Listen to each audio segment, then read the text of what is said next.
Hello world ചാനലിലേക്ക് നിങ്ങൾക്ക് ഏവർക്കും സ്വാഗതം. ഇന്നത്തെ നമ്മുടെ ചിന്താ വിഷയം സ്വർഗത്തിനെയും നരകത്തിനെയും കുറിച്ചാണ്. ഇത് കേൾക്കുമ്പോൾ തന്നെ നമ്മുടെ മനസ്സിൽ ഭയമാകേറി വരുന്നത്. മരണശേഷം നമ്മൾ സ്വർഗത്തിലാണോ നരകത്തിലാണോ പോകുന്നത് എന്നതിനെപ്പറ്റി. എന്നാൽ ഹൈന്ദവ ആചാരക്രമം അനുസരിച്ച്, അവരുടെ വിശ്വാസത്തിന്റെ പ്രമാണമനുസരിച്ച് നക്ഷത്രങ്ങൾക്കനുസരണമായ ഒരു ജീവിതശൈലിയാണ് ചിട്ടപ്പെടുത്തിയിരിക്കുന്നത്. എന്ന് പറഞ്ഞാൽ അശ്വതി, ഭരണി, കാർത്തിക, രോഹിണി, മകീരം, തിരുവാതിര, പുണർദം, പൂയം, ആയില്യം, മകം, പൂരം, ഉത്രം, അത്തം, ചിത്തിര, ചോതി, വിശാഖം, അരിഴം, കേട്ട, മൂലം, പൂരാടം, ഉത്രാടം, തിരുവോണം, ഔട്ടം, ചതയം, പൂരിട്ടാതി, ഉത്രട്ടാതി, രേവതി എന്ന 27 നക്ഷത്രങ്ങളിലാണ് മനുഷ്യർ ജനിക്കുന്നതെന്നും ആ നക്ഷത്രങ്ങൾക്കനുസരണമായ ജീവിത ശൈലിയാണ് അവരിലുള്ളതുമെന്നുമാണ് ആ വിശ്വാസ പ്രമാണം. അപ്പോൾ ഇത് ചോദിക്കും, ഇതിലെന്താണ്, എവിടെയാണ് സ്വർഗം ഇരിക്കുന്നത്, എവിടെയാണ് നരകം ഇരിക്കുന്നതെന്ന്. അതിനനുസൃതമായ ഒരു ശാസ്ത്രം അനുസരിച്ച് പറയുന്നുണ്ട്, ആ ജീവിതത്തിന്റെ ശൈലി അനുസരിച്ചാ നമ്മൾ സ്വർഗത്തിലേക്കും നരകത്തിലേക്കും പോകുന്നതെന്നാണ്. അപ്പൊ ആ നക്ഷത്രത്തിനനുസരണമായിട്ട് വീണ്ടും അവർ പറയുന്ന ഒരു കാര്യമുണ്ട്. ആദിത്യനാറ്, ശശിപത്ത്, കുജന്നരേഴ്, 18 രാഹു, 16 ബൃഹസ്പതി, 19 ശനി, ബുധൻ 17. ഇങ്ങനെ ഒരു മനുഷ്യന്റെ ആയുസ്സിനെ ദശാകാലമായിട്ടൊക്കെ മാറ്റിയിട്ടുണ്ട്. ഇത് ഞാൻ വായിച്ചറിഞ്ഞ കാര്യങ്ങളാണ് ഞാൻ നിങ്ങളോട് സംസാരിക്കുന്നത്. എന്നാൽ ഞാൻ ഇപ്പോൾ നിങ്ങളോട് സംസാരിക്കുന്നതിന്റെ ഒരു ഭാഗം എന്ന് പറഞ്ഞാൽ സ്വർഗവും നരകവും എവിടെയാ, അത് ബൈബിളിൽ, വിശുദ്ധ ബൈബിളിൽ വളരെ വ്യക്തമായിട്ടത് പറഞ്ഞിട്ടുണ്ട്. അതിൽ പറഞ്ഞിരിക്കുന്നത്, now we R seated in the heavenly places എന്ന് പറഞ്ഞാൽ ഞാനും നിങ്ങളും ഇരിക്കുന്നത് സ്വർഗീയ സ്ഥലത്താണ്. എന്നെയും നിങ്ങളെയും ഈ ഭൂമിയിലേക്ക് സൃഷ്ടിച്ചിരിക്കുന്നത് സ്വർഗീയ സ്ഥലത്ത് തന്നെയാണ്. അപ്പൊ ഈ സ്വർഗീയ സ്ഥലത്താണ് നമ്മളെ എല്ലാം ഇരുത്തിയിരിക്കുന്നത്. അപ്പൊ ക്രൈസ്തവരുടെ ഒരു ചിന്താ ശകലമനുസരിച്ച്, അവരുടെ ചിന്താധാര അനുസരിച്ച് ആ സ്വർഗീയ സ്ഥലത്ത് ഇരിക്കുന്നതിന് ചില കാര്യക്രമങ്ങൾ അവരുടെ ഇവിടെ ചെയ്യണം. അത് കഴിഞ്ഞാൽ ഇവരെ എല്ലാം സ്വർഗീയ സ്ഥാനത്ത് തന്നെയാണ് ഇരുത്തിയിരിക്കുന്നത്. അപ്പൊ നമ്മളെ എല്ലാം, എല്ലാ മനുഷ്യരെയും സ്വർഗീയ സ്ഥലത്താണ് ഇരുത്തിയിരിക്കുന്നത്. അപ്പൊ പിന്നെ എന്താണ് നരകം എന്ന് പറയുന്നത്? അപ്പൊ സ്വർഗത്തിനനുസരണമായ ചിന്താഗതികൾ നമ്മുടെ ഉള്ളിൽ വരുമ്പോൾ ഏത് നരകതുല്യ ജീവിതവും സ്വർഗമാകും. അതുപോലെ തന്നെ നരകതുല്യമായ ചിന്തകളാണ് നമ്മുടെ ഉള്ളിലുള്ളതെങ്കിൽ ഏത് സ്വർഗവും നരകവുമായി തീരും. ഇതാണ് ഇതിന്റെ യഥാർത്ഥ വസ്തുത. അപ്പൊ ഈ ഭൂമിയിൽ തന്നെയാണ് സ്വർഗവും നരകവും. പിന്നീടുള്ള കാര്യങ്ങൾ അത് ഓരോരുത്തരുടെ വിശ്വാസ പ്രമാണം അനുസരിച്ച്.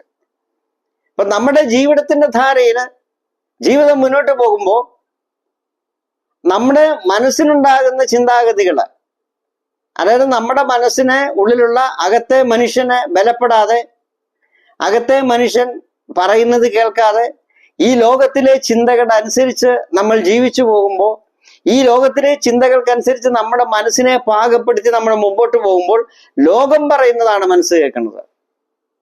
ലോകത്തിൽ എന്തൊക്കെ കാര്യങ്ങൾ ചെയ്യേണ്ടാത്തതുണ്ട്, ലോകത്തിൽ എന്തൊക്കെ കാര്യങ്ങൾ വിലക്കപ്പെട്ടതുണ്ട്, അതെല്ലാം മനസ്സാഗ്രഹിക്കും. അത് മനസ്സിന്റെ ഒരു പ്രത്യേകതയാണ്. ആ ലോകത്തിന്റെ ധാരയനുസരിച്ച് ജീവിക്കാനാണ് മനസ്സ് പറയുന്നത്. അപ്പൊ അങ്ങനെ ലോകത്തിന്റെ ചര്യ അനുസരിച്ച്, ലോകത്തിലുള്ള കാര്യങ്ങൾ അനുസരിച്ച് നമ്മൾ ജീവിക്കുമ്പോൾ നമ്മുടെ ജീവിതം നരകതുല്യമായിട്ട് തീരും. അതാ ഇന്ന് നമ്മൾ കണ്ടുകൊണ്ടും കേട്ടുകൊണ്ടും ഇരിക്കുന്നത്. ഇന്നും ഒരു വാർത്ത വന്നു, സന്ധ്യാസമയത്ത് കേട്ടതാണ്. ഒരു വിദ്യാർത്ഥിയെ വീട്ടിൽ കയറി കുത്തിക്കൊന്നു. നിങ്ങളൊന്ന് ആലോചിച്ച് നോക്കണം. ഇതാണ് ഇന്ന് കേരളത്തിൽ സംഭവിക്കുന്നത്. അപ്പൊ കേരളത്തിലെ കാര്യം മാത്രമല്ല, ലോകത്തിൽ എവിടെയായാലും സംഭവിച്ചുകൊണ്ടിരിക്കുന്നത് ഇത് തന്നെയാണ്. അപ്പൊ ഇത് നരകതുല്യമായ ഒരു ജീവിതമായി മാറിയിരിക്കുക. അത് എന്തുകൊണ്ടാണെന്ന് പറഞ്ഞാൽ, സ്വർഗതുല്യമായ ജീവിതത്തിൽ ജീവിക്കാനായിട്ട് നമ്മളെ ഈ ഭൂമിയിലേക്ക് അയക്കുമ്പോൾ നമ്മൾ തന്നെ സ്വയം നരകതുല്യമായ ജീവിതം തിരഞ്ഞെടുക്കുക. അങ്ങനെ തിരഞ്ഞെടുത്ത് കഴിയുമ്പോൾ നമ്മൾക്ക് ജീവിക്കാൻ കഴിയാതെ ആത്മഹത്യയിലേക്കും മറ്റുള്ള കാര്യങ്ങളിലേക്കും നമ്മൾ മാറുകയാണ്. മനുഷ്യരെ തമ്മിൽ തമ്മിൽ കൊല്ലുകയാണ്. അപ്പൊ ഇതാണ് നരകതുല്യമായ ഒരു ജീവിതം എന്ന് പറഞ്ഞാൽ. എന്നാൽ ഇതിനല്ല നമ്മൾ ഈ ഭൂമിയിലേക്ക് നമ്മൾ ജനിച്ചത്. സ്വർഗം എന്നൊക്കെ വിഭാവന ചെയ്യുന്ന പല പുസ്തകങ്ങൾ നമ്മൾ വായിച്ചിട്ടുണ്ട്. അവിടെയൊക്കെ സുന്ദരമായ സ്വർണം കൊണ്ടുണ്ടാക്കിയ കെട്ടിടം, അതുപോലെ സ്വർണം കൊണ്ടുണ്ടാക്കിയ നടപ്പാതകൾ. അപ്പൊ ഇതൊക്കെ ചിന്താഗതികൾ നമ്മുടെ ഉള്ളിൽ ഇരിക്കുക. അപ്പൊ നരകം എന്ന് പറഞ്ഞാലോ അവിടെ പുഴു അരിക്കുന്നു, അതുപോലെ തീക്കകത്ത് മനുഷ്യരെ പിടിച്ചിടുന്നു. അപ്പൊ ഇതാണ് നരകതുല്യമായിട്ട് ജീവിതം എന്ന് പറഞ്ഞാൽ. ഇതൊക്കെ പുസ്തകങ്ങളിലും ഒക്കെ നമ്മൾ വായിച്ചിട്ടുള്ളതാണ്. അപ്പൊ ഈ സ്വർഗതുല്യമായ ജീവിതം ഈ ഭൂമി ജീവിക്കാനായിട്ട് നമ്മളെ ദൈവം സൃഷ്ടിച്ചിവിടേക്ക് വിടുമ്പോ ആ സ്വർഗതുല്യമായ ജീവിതം അനുഭവിക്കാതെ അതെങ്ങനെയാണോ ചെയ്യേണ്ടതെന്ന് അറിയാതെ നരകതുല്യമായ ജീവിതത്തിലേക്ക് നമ്മൾ മാറുന്നു. അതായത് ലോകത്തിന്റെ ധാരയനുസരിച്ച് നമ്മൾ മാറുന്നു. നമ്മുടെ ചിന്താഗതികൾ, നമ്മുടെ പ്രവൃത്തികളെല്ലാം ലോകത്തിൻ്റെതായിട്ട് മാറുന്നു. മറ്റുള്ളവരെ സ്നേഹിക്കാൻ കഴിയാതാകുന്നു. മറ്റുള്ളവരോട് അസൂയ തോന്നുമാറാകുന്നു. ഒരാൾ ഉയർന്നു പോകുമ്പോൾ, ഒരാൾക്ക് സ്വന്തമായി ഉയർച്ച ഉണ്ടാകുമ്പോൾ ആ ഉയർച്ചയെ പിടിച്ച് താഴ്ത്തക്ക രീതിയിലുള്ള കാര്യങ്ങളാണ് ഓരോ മനുഷ്യനെയും ചെയ്തു വരുന്നത്. ഇത് നമ്മുടെ മുന്നിൽ കണ്ടുകൊണ്ടിരിക്കുന്ന കാര്യങ്ങളാണ്. അങ്ങനെ വരുമ്പോൾ ഈ ജീവിതമൊക്കെ നരകതുല്യമായിട്ട് തീരും. അതല്ലേ കവി പാടിയിട്ടുണ്ട്, സ്വർഗവും നരകവും ഇവിടെ തന്നെയാ, ഈ ഭൂമിയിൽ തന്നെയാ. അപ്പൊ ഈ ഭൂമിയിൽ നമ്മൾ സ്വർഗതുല്യമായ ജീവിതം അനുഭവിക്കാതെ മരണശേഷം പോയി എങ്ങനെയാ സ്വർഗത്തിലേക്ക് പോകുന്നത്? സാധ്യമല്ല. ഇവിടെ തന്നെ നമ്മൾ അനുഭവിക്കണം സ്വർഗതുല്യമായ ജീവിതം. അതിനുള്ള മുഴുവൻ കപ്പാസിറ്റിയും നമ്മുടെ ഉള്ളിലുണ്ട്. അതിനുള്ള കഴിവ് നമ്മുടെ ഉള്ളിൽ തന്നെ ഉണ്ട്. അത് നിക്ഷേപിച്ചിരിക്കുക. പക്ഷെ ഇത് നമ്മൾ തിരിച്ചറിയുന്നില്ല. ഇത് തിരിച്ചറിയാൻ നമ്മളെ സാധിപ്പിക്കാതിരിക്കുക. മദ്യത്തിനും മയക്കുമരുന്നിനും അതുപോലുള്ള മറ്റ് അസാൻമാർഗിക കാര്യങ്ങളിലും നമ്മളെ മുഴുക്കി അതിലേക്ക് നമ്മളെ പിടിച്ചിട്ട് അതിൽ നിന്നും കരകയറാൻ വഴിയാതെ നമ്മൾ ഓരോരുത്തരും, ഓരോ വ്യക്തികളും അതിലേക്ക് മാറിക്കൊണ്ടിരിക്കുക. മനുഷ്യർ മാറിക്കൊണ്ടിരിക്കുക. ഇതാ ഇവിടെ സംഭവിക്കുന്നത്. അപ്പൊ ഈ സ്വർഗതുല്യമായ ജീവിതത്തെ നരകതുല്യമായി ജീവിതമാക്കി മാറ്റുന്നതിനുള്ള ചിന്താഗതി നമ്മുടെ ഉള്ളിലേക്ക് ഇൻജക്ട് ചെയ്തിരിക്കുക. സ്വർഗതുല്യമായ ജീവിതം കാണുമ്പോൾ അത് അനുഭവിക്കണമെന്ന് തോന്നുമെങ്കിലും അതിനേക്കാട്ടിൽ ഈസിയാ നരകതുല്യമായ ജീവിതം അനുഭവിക്കാൻ. അതിനേക്കാട്ടിൽ ഈസിയാ മറ്റുള്ള കാര്യങ്ങളിലേക്ക്, ഈ അസാൻമാർഗികമായ കാര്യങ്ങളിലേക്ക് പോകാൻ. അതിനൊക്കെ ഒരുപാട് ആൾക്കാരുണ്ട്. പ്രോത്സാഹിപ്പിക്കാൻ ഒരുപാട് ആൾക്കാരുണ്ട്. അങ്ങനെയുള്ള കാര്യങ്ങൾക്ക് കൈപിടിച്ച് കൊണ്ടുപോകാൻ ഒരുപാട് ആൾക്കാരുണ്ട്. എന്നാൽ നല്ല ജീവിതം കൊണ്ടുവരുവാൻ, സ്വർഗതുല്യമായ ജീവിതം അനുഭവിപ്പിക്കാൻ വേണ്ടി ആരും കൈപിടിച്ച് കൊണ്ടുപോകത്തില്ല, ആരും സഹായിക്കത്തുമില്ല. ഇതാണ് ഇന്നത്തെ അവസ്ഥ. ഇത് തന്നെയാ ഇന്നത്തെ കുഞ്ഞുങ്ങളുടെ അവസ്ഥയും. ഇപ്പൊ സ്വർഗീയ ജീവിതം അനുഭവിക്കാനായിട്ട് വിളിക്കപ്പെട്ട ഈ കുഞ്ഞുങ്ങൾ ഇന്ന് അതുപോലും അനുഭവിക്കാൻ കഴിയാതെ ഈ ലോകത്തിൽ നിന്ന് മാറ്റപ്പെടുകയാണ്.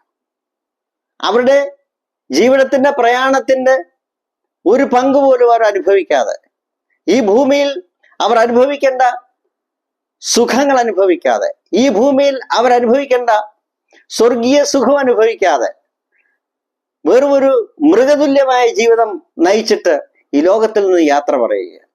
ഇതാണ് ഇന്നത്തെ ഇവിടെ നടക്കുന്ന കാര്യങ്ങൾ. അപ്പൊ ഇത് എന്തുകൊണ്ടാണ് സംഭവിക്കുന്നത്?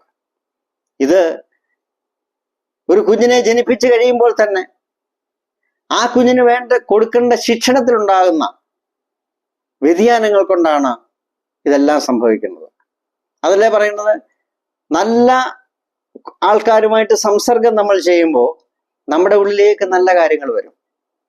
എന്നാൽ മറ്റ് ചീത്ത കാര്യങ്ങൾ ഉള്ള ആൾക്കാരുമായിട്ട് നമ്മൾ സംസർഗം ചെയ്യുമ്പോൾ അത് തന്നെ നമ്മുടെ ഉള്ളിലേക്ക് വരും. അപ്പൊ നമ്മുടെ കുഞ്ഞുങ്ങളെ നല്ല ആൾക്കാരുമായിട്ട് സംസർഗം ചെയ്യാൻ നമ്മൾ അനുവദിക്കണം. അതിന് നമ്മൾ മാതാപിതാക്കൾ തന്നെ തയ്യാറാകണം. അവരുടെ കൂട്ടുകെട്ടുകൾ നമ്മൾ പരിശോധിക്കണം. അവരാരുമായിട്ടാണ് സഹകരിക്കുന്നത് നമ്മൾ നോക്കണം.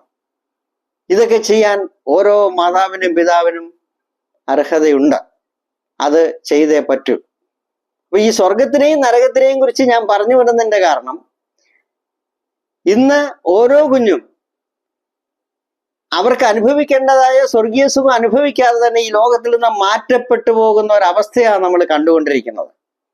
ചെറുപ്രായത്തിൽ തന്നെ ജീവിതത്തിന്റെ ഒരു സുഖവും അറിയാതെ ഈ ലോകത്തിൽ നിന്നും പോവുക. എന്തൊരു ജീവിതമായി ഇതൊക്കെ! ഇതൊക്കെ എന്നാ അവസാനിക്കുന്നത്? ഇതിനൊക്കെ ഞാനും നിങ്ങളും ഉത്തരവാദികളല്ലേ? ഈ സമൂഹത്തിലുണ്ടാകുന്ന മൂല്യച്യുതികൾക്കും ഈ സമൂഹത്തിലുണ്ടാകുന്ന ഈ അസാൻമാർഗികമായ കാര്യങ്ങൾക്കും നമ്മൾ ഓരോരുത്തരും ഉത്തരവാദികളല്ലേ? അതെ, ഞാനും നിങ്ങളും ഉത്തരവാദികളാണ്. അതിന് നിയമപാലകർ മാത്രം ഉത്തരവാദിത്വമുള്ളവരല്ല, സർക്കാർ മാത്രമല്ല അതിന് ഉത്തരവാദി. ഞാനും നിങ്ങളും ഒരുപോലെ ഉത്തരവാദികളാണ്. ഞാനും നിങ്ങളും ഒരുമിച്ചൊരു മനസ്സോടെ ഇറങ്ങിയെങ്കിലേ ഇതിനൊരു മാറ്റം സംഭവിക്കാൻ പറ്റത്തുള്ളൂ. നമ്മുടെ ജീവിതം അനുഗ്രഹിക്കപ്പെടണമെങ്കിൽ, നമ്മുടെ ജീവിതം സമ്പൽ സമൃദ്ധിയാൻ നിറയണമെങ്കിൽ, നമ്മുടെ കുടുംബത്തിൽ ഐശ്വര്യം ഉണ്ടാകണമെങ്കിൽ, ഈ സ്വർഗീയ സുഖം അനുഭവിക്കാനുള്ള ഒരു മനസ്സ് നമ്മൾക്കുണ്ടാകണം. അപ്പോ ഈ സ്വർഗീയ സുഖം അനുഭവിക്കാൻ തന്നെയാണ് നമ്മൾ വിളിച്ചിരിക്കുന്നത്. പക്ഷെ അതൊന്നും കേൾക്കാനും കാണാനും ഒന്നും നമ്മൾ തയ്യാറല്ല. സാമ്പത്തികം ഉണ്ടാക്കണം, അതുവഴി എങ്ങനെയും സാമ്പത്തികം ഉണ്ടാക്കണം. സാമ്പത്തികം ഉണ്ടാക്കണം എങ്ങനെ, ഏത് മാർഗത്തിലൂടെയും നമ്മുടെ കൈകളിലേക്ക് സമ്പത്ത് വരണം എന്നുള്ളൊരൊറ്റ ചിന്താഗതിയോടെയാണ് ഇന്ന് മനുഷ്യൻ മുമ്പോട്ട് പോകുന്നത്. സമ്പത്ത് വേണം ജീവിക്കാൻ, പക്ഷേ സമ്പത്ത് കൊണ്ട് മാത്രം ജീവിക്കാൻ നമുക്ക് പറ്റത്തില്ല.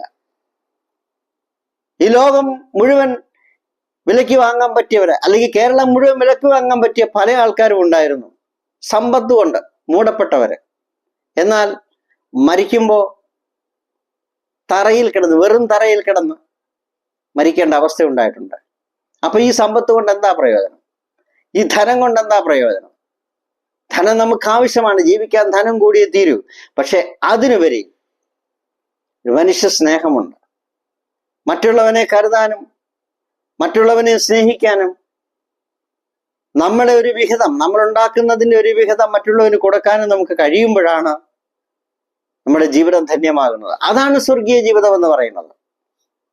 അതുകൊണ്ടാണ് ഇപ്പോ മുസ്ലിം സഹോദരന്മാരൊക്കെ ഈ നോയമ്പ് നോക്കുന്നത്. അവരുടെ ഉള്ളിലെ മറ്റുള്ള ചിന്താഗതികളൊക്കെ മാറിയിട്ട്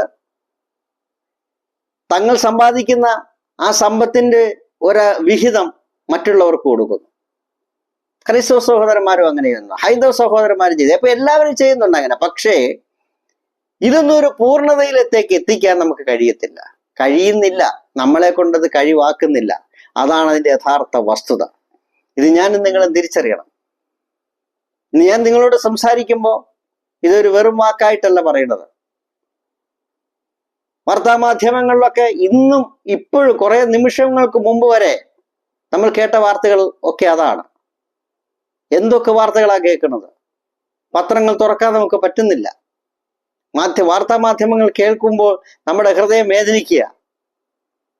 ഒരു കുഞ്ഞ് മരിക്കുമ്പോൾ ഒരു കാര്യം ഓർക്കണം, അത് നമ്മുടെ കുഞ്ഞിന് തുല്യമാണ്. അവരെല്ലാം മറ്റുള്ളവന്റെ കുഞ്ഞെന്ന് പറഞ്ഞാൽ നമ്മുടെ കുഞ്ഞിന് തുല്യമാണ്. അവർക്കുണ്ടാകുന്ന വിഷയങ്ങൾ നമുക്കും വിഷയമാണ്. കണ്ടില്ലേ ഒരു അമ്മയും ഒരു പിതാവും ദുഃഖിക്കുന്നത്? അദ്ദേഹം ഗൾഫിൽ പോയി പൈസ ഉണ്ടാക്കി, പക്ഷെ പറഞ്ഞിട്ട് കാര്യമില്ല, ഒന്നും അനുഭവിക്കാൻ അദ്ദേഹത്തിന് കഴിയുന്നില്ല. മാതാവ് ഹോസ്പിറ്റലിൽ നിന്ന് ഡിസ്ചാർജ് ചെയ്തിട്ട് അഗതി ബന്ധനത്തിലാണ് ജീവിക്കുന്നത്, ആരുമില്ല സഹായിക്കാൻ. ഞാൻ പറഞ്ഞു വരുന്നത്, സ്വർഗീയ സുഖം അനുഭവിക്കേണ്ട ഓരോ വ്യക്തികളും ഇന്ന് നരകതുല്യമായ ജീവിതം നയിക്കുക. അതെന്തുകൊണ്ടാ? അത് ഈ സമൂഹത്തിനുണ്ടാകുന്ന മൂല്യച്യുതി, ആ സമൂഹത്തിനുണ്ടാകുന്ന വിഷയങ്ങൾ തന്നെയാണ് അതിന് പ്രധാനം. സമൂഹം അതിന് മുൻകൈ എടുക്കുന്നില്ല. ഞാനും നിങ്ങളും ഉൾപ്പെടുന്ന സമൂഹം അതിന് തയ്യാറാകുന്നില്ല. ഒരു തെറ്റ് കണ്ടാൽ അത് തെറ്റെന്ന് പറയാൻ, അത് ചൂണ്ടിക്കാണിക്കുവാൻ, അവരെ തെറ്റ് തിരുത്തുവാൻ നമ്മൾ തയ്യാറാകുന്നില്ല. അത് നമ്മൾ കണ്ണടച്ച് കളയുക. പല കാര്യങ്ങളും സംസാരിക്കേണ്ട സ്ഥാനത്ത് സംസാരിക്കാതെ, തെറ്റുകൾ ചൂണ്ടിക്കാണിക്കേണ്ടത് കാണിക്കാതെ, അത് എനിക്ക് അതിനകത്തൊരു പങ്കുമില്ലാന്ന് ഞാനും നിങ്ങളും ഒഴിഞ്ഞു മാറുമ്പോൾ ഒരു തലമുറയാണ് നമുക്ക് നഷ്ടപ്പെടുന്നത്. ഒരു തലമുറയാണ് നമ്മളിൽ നിന്നും മാറ്റപ്പെടുന്നത്. ഇത് മാറിയേ തീരും. നമ്മുടെ കുഞ്ഞുങ്ങള് കുഴപ്പമില്ല, അവർ വിദ്യാഭ്യാസം നേടി, അവരിനിപ്പോ ജോലിയൊക്കെ ആയി, അവർ സുഖമായി ജീവിക്കും എന്ന് പറഞ്ഞ് മാറി നിൽക്കരുത്. കാരണം എന്താന്ന് പറഞ്ഞാൽ അവർക്കും ഒരു തലമുറ വരും. അപ്പൊ ഇന്ന് നമ്മൾ ഈ തലമുറയെ ശരിയായ പാതയിലേക്ക് നയിക്കാൻ തയ്യാറാകാതെ ഇരുന്നാൽ ഇനി വരും തലമുറകൾക്കെല്ലാം അത് ദോഷമായിരിക്കും. ഇന്നത്തെ തലമുറ അനുഗ്രഹിക്കപ്പെട്ടവരായിട്ട് ജീവിക്കണം. ഞാനും നിങ്ങളും ഉൾപ്പെടുന്ന ഈ സമൂഹം അനുഗ്രഹിക്കപ്പെട്ട സമൂഹമായി മാറണം. അപ്പൊ സ്വർഗീയ സുഖം അനുഭവിക്കാൻ ഞാനും നിങ്ങളും ഒരുപോലെ ബാധ്യസ്ഥരാ. ആ സ്വർഗീയ സുഖം അനുഭവിക്കാൻ വേണ്ടിയുള്ള കാര്യങ്ങൾ ചെയ്യാതിരിക്കുമ്പോൾ, അതിനുവേണ്ടി നമ്മൾ മുന്നിട്ടിറങ്ങാതിരിക്കുമ്പോൾ ഈ നരകതുല്യമായ ജീവിതം നമ്മളിലേക്ക് കടന്നു വരികയാണ്. അല്ലാതെ മരണശേഷം സ്വർഗത്തിലേക്ക് എത്തിക്കാൻ ഒരു കുറുക്ക് വഴിയില്ല. മരണശേഷം എന്നാൽ നരകത്തിലോട്ടാണോ പോകുന്നത്, അത് നമുക്ക് പറയാൻ പറ്റത്തില്ല. ഇതൊന്നും നമുക്കറിയാൻ വയ്യാത്ത കാര്യങ്ങളാണ്. പക്ഷെ ഒരു കാര്യം നമുക്കറിയാം, ഈ ഭൂമിയിൽ തന്നെ സ്വർഗവുമുണ്ട് നരകവുമുണ്ട്. എന്നാൽ നമ്മളാരും ഈ നരകത്തിൽ പോകാൻ തയ്യാറല്ല. നമ്മളൊക്കെ സ്വർഗീയ സുഖം അനുഭവിക്കാൻ തയ്യാറാണ്. ഈ സ്വർഗീയ സുഖം എന്ന് പറയുമ്പോൾ മദ്യപാനത്തിലും വെരിക്കൂത്തുകളിലും ഒക്കെ മുഴുകി അനുഭവിക്കുന്ന സുഖമല്ല പറയുന്നത്. സ്വർഗീയ സുഖം എന്ന് പറഞ്ഞാൽ സന്തോഷത്തോടെ സമാധാനത്തോടെ രാത്രി കിടന്നുറങ്ങണം. സന്തോഷത്തോടെ സമാധാനത്തോടെ സ്നേഹത്തോടെ ഒരു ദിവസം പൂർണ്ണമാക്കണം. അതാണ് സ്വർഗീയ സുഖം. മനശ്ചിത്തത, അതായത് മറ്റു വിഷയങ്ങളില്ലാതെ നമുക്കൊന്ന് ഉറങ്ങാൻ സാധിക്കുന്നുണ്ടോ, അതൊരു സ്വർഗീയ സുഖമാണ്. അപ്പോൾ സമ്പത്ത്, കുടുംബജീവിതം എല്ലാം നമ്മുടെ അരികിലേക്ക് ഓടിയെത്തും. അതുകൊണ്ട് ആ ബൈബിളിൽ പറയുന്ന നന്മയും കരുണയും ആയുഷ്കാലമൊക്കെയും നമ്മളെ പിന്തുടരും. ഇതൊക്കെ ഞാൻ പറയുന്നത് എന്തുകൊണ്ടാണെന്ന് പറഞ്ഞാൽ, ഈ കാര്യങ്ങളെല്ലാം എല്ലാ ഗ്രന്ഥങ്ങളിലും പറയുന്ന കാര്യങ്ങളുടെ അന്തസ്സത്തെ ഒന്നാണ്. അപ്പൊ ഇതിന്റെ പുറകിലുള്ള അന്തസ്സത്തെ എടുക്കുമ്പോഴാ അത് നമുക്ക് കൂടുതൽ വെളിപ്പെടുന്നത്. ഇന്ന് സ്വർഗം എവിടാ നരകം എവിടാന്ന് ചോദിച്ചാൽ അത് ഈ ഭൂമി തന്നെയാ. ഈ ഭൂമിയിൽ സ്വർഗീയ സുഖം അനുഭവിക്കാൻ ഞാനും നിങ്ങളും ഒരു മനസ്സോടെ വിചാരിച്ചാൽ അത് അനുഭവിച്ച് തന്നെ പോകും.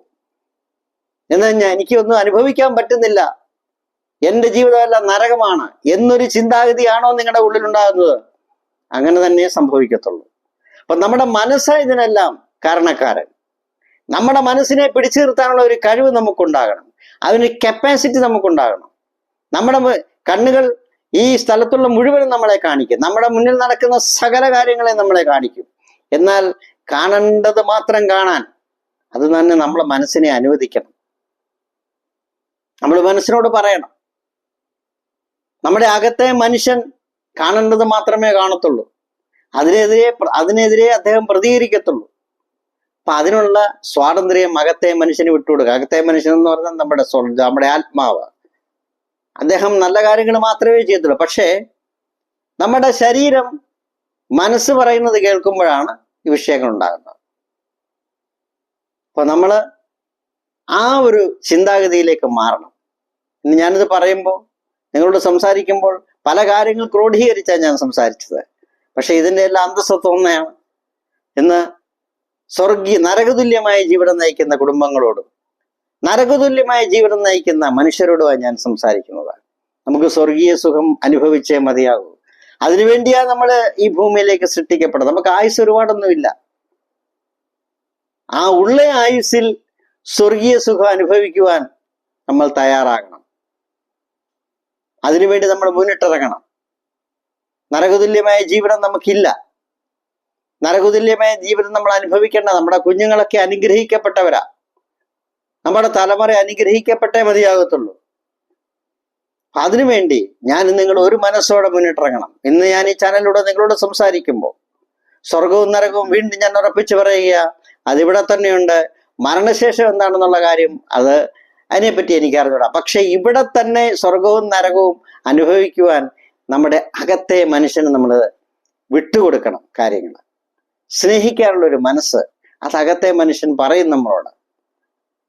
അതനുസരിച്ച് നമ്മൾ മുന്നോട്ടിറങ്ങുമ്പോൾ നമ്മുടെ ജീവിതം അനുഗ്രഹിക്കപ്പെടും. ഇന്ന് ഈ ദിവസവും നമ്മൾ ഒരുമിച്ച് അല്പസമയം ഇരിക്കുവാൻ സാധിച്ചതിൽ സന്തോഷിക്കുന്നു. ഇനിയുള്ള ദിവസങ്ങളും നമുക്ക് ഒരുമിച്ചിരിക്കാം. ഹലോ വേൾഡ് ചാനലിൽ നിങ്ങൾ കാണുന്നുണ്ട് എന്ന് ഞാൻ വിശ്വസിക്കുന്നു. ഇത് സബ്സ്ക്രൈബ് ചെയ്യണം, ഈ ചാനലിനെ വിജയിപ്പിക്കണം. ഇന്നത്തെ ദിവസം നിങ്ങൾക്കൊരു അനുഗ്രഹമായിട്ട് മാറട്ടെ. നിങ്ങളുടെ കുടുംബത്തിന് അനുഗ്രഹമായിട്ട് മാറട്ടെ. ഇത് സമ്പത്ത് കൊണ്ട് നിറയട്ടെ. നമ്മുടെ കൂടെ നിൽക്കുന്നവരൊക്കെ സമ്പത്തുകളുള്ള അനുഗ്രഹമുള്ളവരായിട്ട് മാറണം. എങ്കിലേ നമ്മളും അനുഗ്രഹിക്കപ്പെടത്തുള്ളൂ. ദാരിദ്ര്യം നമ്മുടെ ജീവിതത്തിലേക്ക് കടന്നു വരാൻ അനുവദിക്കരുത്. ദാരിദ്ര്യത്തിനെ കുറിച്ച് നമ്മൾ ചിന്തിക്കരുത്. ദാരിദ്ര്യമല്ല നമ്മൾ ആഗ്രഹിക്കുന്നത്, സാമ്പത്തികമായ ഉയർച്ച. അത് നമ്മൾ കാൽ വെക്കുന്ന മേഖല നമ്മൾ അനുഗ്രഹിക്കപ്പെടണം. അങ്ങനെ തന്നെ ഉറച്ചു വിശ്വസിച്ചുകൊണ്ട് ഇന്നത്തെ ദിവസം നിങ്ങളൊന്ന് തുടങ്ങി നോക്കിയേ. ഇന്നത്തെ ദിവസത്തെ അനുഗ്രഹിക്കുക, എല്ലാവരെയും അനുഗ്രഹിക്കുക. അപ്പൊ ഇന്നത്തെ ദിവസമെല്ലാം നമുക്ക് സമ്പൽ സമൃദ്ധിയായിട്ട് മാറട്ടെ.